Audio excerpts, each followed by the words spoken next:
The movies The Men Who Stare at Goats and Frank were based on the best-selling books by journalist and author Jon Ronson. He's currently touring Australia to discuss his latest release, So You've Been Publicly Shamed. It's an exploration of why some people who've made a tasteless joke or a silly mistake on social media like Twitter have been ripped apart by an angry virtual lynch mob, sometimes with dreadful consequences. Jon Ronson speaking at the Melbourne Writers' Festival this weekend. I spoke with him earlier. Jon Ronson, thanks for talking to 7:30. When you first joined Twitter, you loved it, but on some days, I think you'll agree, it can be a really ugly place to be. I think it's gone from a place of curiosity and empathy to a place of cold, hard, instant judgment on the scantest evidence, on nothing. You know, somebody will tweet something that has poor phraseology, and the next thing they know, they become, you know, the plaything of hundreds of thousands of people's ideology, and they're just torn apart for nothing. Yeah, you talk about it in terms of being an echo chamber for a wandering lynch mob. Well, I don't say wandering lynch mob, I do say echo chamber. I think Twitter's like a sort of mutual approval machine. We surround ourselves with people who feel the same way that we do, and we approve each other. And if anybody gets in the way of that good feeling, we scream them out.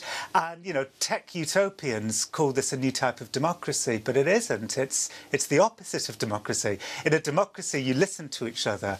Why is it so unforgiving?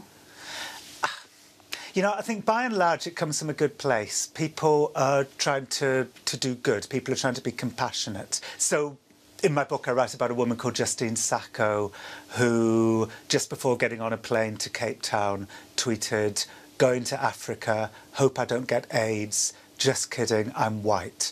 Now what she was trying to do was like mock privilege, but she turned off her phone, got on the plane and fell asleep, and while she was asleep her tweet went around the world, and it was considered to be, you know, a kind of horrendous example of the misuse of privilege, and she was destroyed for it. But it was coming from what was seen to be a compassionate place. People wanted to show that they cared about people dying of AIDS in Africa. So this desire to be compassionate is what compelled thousands of people to do this incredibly uncompassionate act of tearing this woman apart. Is there a way to reclaim Twitter, if you like, to reclaim social media, to stop this renaissance of public shaming? You know, with Justine, a few people said, including me, I'm not sure that joke was intended to be racist. I think she was mocking racism. And that night, everybody was like so furious towards Justine that anybody who tried to stand up for her, people said, well, you're just a privileged bitch too, you know, you're just, you know, shut up, you know, you privileged person. And so everybody shut up because it was too frightening to do otherwise. I think the way to redress the balance is, if you see an unfair or an ambiguous shaming unfolding, to speak up, to say something about it. On the flip side, Victoria Police had planned an operation in Melbourne this weekend with an Immigration Authority border force, and it had flagged that it might stop people and ask them about visa compliance. They've had to cancel that operation today, mainly because of the community backlash and the ridicule they copped on social media. What does that say about the power of social media?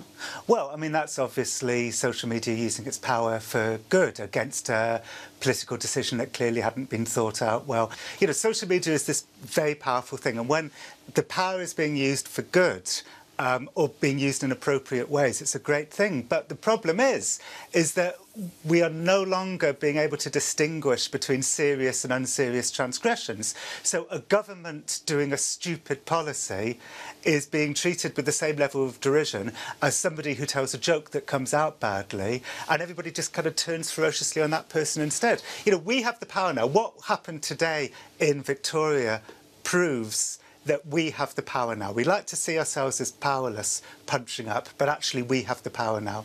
And it's incumbent on us to use our power judiciously, because nobody's going to tell us what's a serious transgression, what's an unserious transgression, whether this person deserves it or whether that person doesn't deserve it. No one's going to tell us this stuff. We have to work it out for ourselves, because we are the ones with the power now. Do you worry about how technology is changing the nature of human relationships? That people now, they prefer to send messages to one another through emails, through text messaging, Facebook, on the phone. Do you worry that the obsession with that is stopping people from meeting face to face? Yeah. You know, my last book before this one was about psychopaths. It was a book called The Psychopath Test. And social media is turning us more psychopathic. You know, we're like drone strike operators. We don't need to think about the village that we've just blown up. Or we're like snowflakes who don't need to feel responsible for the avalanche. It's robbing us of our empathy. And it's robbing us of our capacity to distinguish between serious and unserious transgressions. You know, for a little while, you know, I wrote a book that was critical of the kind of constant waves of public shaming on social media. And as a result, my book was publicly shamed on social media, you know, over and over. And so for a while, I kind of got off Twitter. And it was great. You know, I read a book and I met people that in real life who I hadn't seen in ages, and I felt so happy. Being off social media made me feel so happy. And then within a couple of weeks, you know, like a kind of, you know, pitiable junkie, I went back onto social media where I'm miserable again. John Ronson, that's all we've got time for. Thank you so much for talking to 7:30. Thanks.